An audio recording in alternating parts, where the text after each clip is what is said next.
আমি ঠিক যেখানে দাঁড়িয়ে আছি আর পেছনের যে অংশটা ক্যামেরায় দেখা যাচ্ছে, আপনাদের অনেকের কাছে মনে হইতে পারে যে এটা একটা অনাবাদি জমি, কারণ আসলে পেছনের ক্ষেত যেটা আছে সেটা ওইভাবে চোখে পড়তেছে না। আবার যারা আমার পূর্বের ভিডিওটা দেখছেন তারা হয়তো কিছুটা ধারণা করতে পারবেন আমি ঠিক কোথায় দাঁড়িয়ে আছি। আসলে এটা একটা একাঙ্গীর ক্ষেত। অনেকেই একাঙ্গীকে একানি বা ভুঁইচম্পা এই নামে চিনে থাকেন। আসলে এর আরও অনেকগুলো নাম আছে এবং ইংরেজিতে এটা অ্যারোমেটিক জিঞ্জার নামে পরিচিত। তো আজকে আমি চেষ্টা করব এইটার একটু পেছনের দিকের ব্যাপারগুলো আলোচনা করার, বা এটা নিয়ে একটু বিস্তারিত আলোচনা করার। আমার আগের যে ভিডিওটা আপনারা দেখছেন সেখানে ছিল পরিচিতমূলক একটা ভিডিও, আসলে সেখানে আমি বিস্তারিত তুলে ধরতে পারিনি। আমি আস্তে আস্তে চেষ্টা করব হয়তো এক পর্বে অথবা বিভিন্ন পর্বে একানি সম্পর্কে বিভিন্ন তথ্য তুলে ধরার। তো এখন ঠিক আমরা যে জমিটাতে অবস্থান করতেছি এইটার যদি বলি তাহলে প্রায় এখন শেষের দিকে, হয়তো আর 1-1.5 মাস পরে এটা হারভেস্টিং হবে। তো আমি যদি পুরা চাষ প্রক্রিয়ায় যাই বা পুরাপুরি বিস্তারিত তথ্য ওইভাবে তুলে ধরতে যাই তাহলে আমাদের বেশ কয়েকটা সিরিজ ভিডিও আকারে নিয়ে আসতে হবে। তো আজকে আমি আসলে র্যান্ডম আলোচনা করব, তারপরে ধাপে ধাপে আমি একেবারে ডিটেলসে ভিডিও বানাবো ইনশাল্লাহ। তো আজকে প্রথমে আমি একটু র্যান্ডমলি আলোচনা করার চেষ্টা করি। এই যে একানি, এইটা হচ্ছে আদা গোত্রের একটা উদ্ভিদ, অর্থাৎ জিঞ্জার গোত্রের একটা উদ্ভিদ। এইটাও আদার একটা প্রজাতি। আসলে এটার ইংরেজি নাম শুনলেই বোঝা যায় অ্যারোমেটিক জিঞ্জার। তো এই নাম শুনলে আসলে আপনি মিলাইতে পারবেন যে এটা আদার একটা প্রজাতি। তো আদার যেমন সুঘ্রাণ এবং বিভিন্ন ঔষধি গুণাবলী, বিভিন্ন মশলার কাজে ব্যবহার হয়, এরকম ব্যবহার আছে, ঠিক এইটারও সেটা আছে। এটাও মশলা, সুঘ্রাণ এবং মেডিসিন হিসেবে ব্যবহার হয়। কিন্তু আজকে আমি একটু তুলে ধরার চেষ্টা করব এই ব্যাপারটা যে এই একানি চাষের ক্ষেত্রে আপনার কোন বিষয়গুলো স্পেসিফিক মাথায় রাখার দরকার। প্রথম কথা যেটা বলবো সেটা হচ্ছে যে একানি সাধারণত এর কন্দন, অর্থাৎ একানি জিনিসটা হয় মাটির নিচে। এটা মাটির নিচে ঠিক আদা হলুদ যেভাবে হয়, আদা হলুদ কচু যেগুলা কন্দন জাতীয় যে উদ্ভিদগুলো আছে, যে সবজিগুলো আছে, সেটা যেভাবে হয় ঠিক এইটাও সেভাবে হয়। এইটার মূল ফসলের যে মূল জিনিসটা আমরা যেটা সংগ্রহ করব সেটা হয় হচ্ছে মাটির নিচে। তো এটা সাধারণত চাষ হয় সেই কন্দন থেকে। তো এই একটা ব্যাপার। তাহলে আমরা চাষ করার ক্ষেত্রে এটার ফসলের কলম করার কোনো উপায় নাই বা বীজ থেকে করার কোনো উপায় নাই। এটার বীজ বলতে এটার যে কন্দন বা যে মুথা বা যে কাণ্ড সেটাই ব্যবহার করা হয়। এবং এইটা একটা সিজন যখন শেষ হয় ঠিক ওই সিজনের যে আমরা একানিটা পাচ্ছি, পরবর্তী সিজনে আবার যখন নতুন চাষ শুরু হয় ওই একানিরই একটা অংশ দিয়ে সেটা শুরু করতে হয়। এক্ষেত্রে বিশেষ যে ব্যাপারটা মাথায় রাখতে হয় সেটা হচ্ছে যে একানির ক্ষেত্রে বিশেষ বিশেষ কয়েকটা রোগ আছে। সেটা হচ্ছে ছত্রাক জাতীয় যে রোগ, এটাকে খুব আক্রান্ত করে।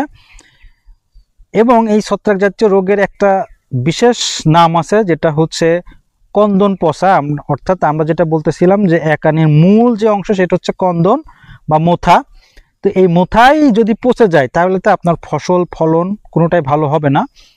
তো এই রোগটা একানির জন্য খুবই মারাত্মক।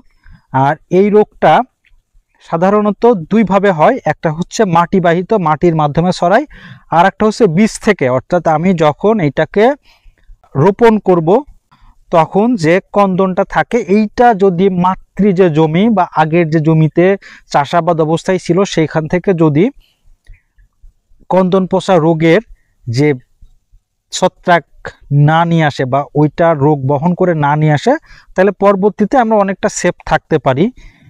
তাহলে আমাদের দুইটা জিনিস মাথায় রাখতে হবে, যে এক মাটি শোধনের ব্যাপারটা, দুই হচ্ছে বীজের যে ব্যাপারটা। এবং আরেকটা বিষয় আমাদের রাখতে হয় সেটা হচ্ছে যে জমির চারিপাশে আমাদের কি ধরনের ফসল হচ্ছে। তো সেইগুলার ব্যাপার নিয়ে আমরা বিস্তারিত ভিডিও বানাবো। আজকে আমি জাস্ট একটা র্যান্ডম তথ্য দিয়ে বানাচ্ছি। আসলে এখানে টপিক ওয়াইজ বানাইতে গেলে প্রত্যেকটা টপিকের উপর আলাদা আলাদা ভিডিও হয়। তো আরেকটা যে ব্যাপার আমি বলতে চাচ্ছিলাম সেটা হচ্ছে যে অনেকেই জানতে চাইছেন যে এইটার আসলে মূল্য কত বা এটা চাষ করে কখন, বিঘা ভুঁইতে কতটুকু লাগে। তো সেটা যদি আমি একটু ডিসক্রাইব করার চেষ্টা করি, একটু তুলে ধরার চেষ্টা করি, সেটা হচ্ছে যে আসলে অফিসিয়াল হিসাব বা খাতা কলমের হিসাব তো আসলে জমির সাথে মিলে না। তারপরেও খাতা কলমে যে হিসাব পাওয়া যায় সেটা হচ্ছে প্রতি বিঘাতে প্রায় 5 থেকে 6 মণ পরিমাণ কন্দন লেগে থাকে এটা লাগানোর জন্য। এবং এটার বলা হয়ে থাকে যে দূরত্ব সাধারণ থেকে 1 থেকে 1.5 ফিট দিতে হয়। এটা আমরা এখন যে জমির মধ্যে দেখতেছি সেটা হচ্ছে যে সারি করে লাগানো। তো সারি থেকে সারির দূরত্বটা ঠিক আছে যদি আমি ওই খাতা কলমের নিয়ম ধরি, কিন্তু গাছ থেকে গাছের দূরত্বটা আবার ঠিক নাই। আবার যদি দুইটাই ধরি তাহলে একদিকে কম একদিকে বেশি। তো দুইটা মিলায় আসলে এখানে আরেকটু হয়তো ডেভেলপ করা যেত। তো পরীক্ষামূলকভাবে হয়তো এখানে এভাবেই হচ্ছে। এবং বীজটা সাধারণত আপনার এক সিজন শেষ হয়ে যায় যখন, তখন এটা সংগ্রহ করতে হয় এবং পরবর্তী সিজনে, অর্থাৎ সিজন শেষ হওয়া থেকে আরেক সিজন শুরু হওয়ার মাঝে 1 থেকে 1.5 মাসের গ্যাপ থাকে।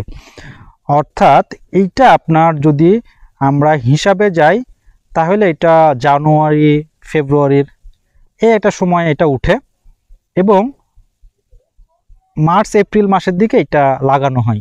এই যে মাঝখানে যে গ্যাপটা, এই সময়টা আসলে এইটা হচ্ছে সংগ্রহ এবং বিপণন বা বিক্রি বা লাগানো এটা হয়ে থাকে। এখন আরেকটা কোশ্চেন সবার ছিল যে এটা হচ্ছে যে এটার মূল্য কত। আসলে এটার মূল্য এভাবে বলা পসিবল না, কারণ এটা অনেকটা কাঁচামাল জাতীয় জিনিস। এইটা বাজারে আমদানি এবং কোয়ালিটি এই দুইটার উপর ডিপেন্ড করে আসলে মূল্য নির্ধারিত হয়। তো এটা ঠিক সিজনের সময় বলা পসিবল। গতবারের বাজার হিসাবে যদি বলি, গতবার বাজার গেছে আপনার মোটামুটি বিক্রির জন্য, যেটা আসলে সেই ক্ষেত্রে তো কোনো কোয়ালিটি ওইভাবে হয় না, quality A B C grade হয়।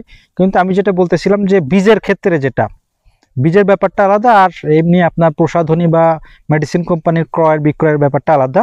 তো মেডিসিন কোম্পানির ক্রয় বিক্রয়ের ক্ষেত্রে বীজের যে কোয়ালিটির ব্যাপার সেটা আসলে মেনটেন করা হয় না, কারণ ওরা তো ব্যবহার করবে। তো এই ক্ষেত্রে আপনার 8 থেকে 14,000 টাকার মতো মন গেছে, আর বীজের ক্ষেত্রে 10 থেকে 16,000 17,000 টাকা মন গেছে কোয়ালিটি ভেদে। তো এখন এই সিজনে কত আসবে কত হবে সেটা সিজন আসলে বোঝা যাবে বা বলা যাবে।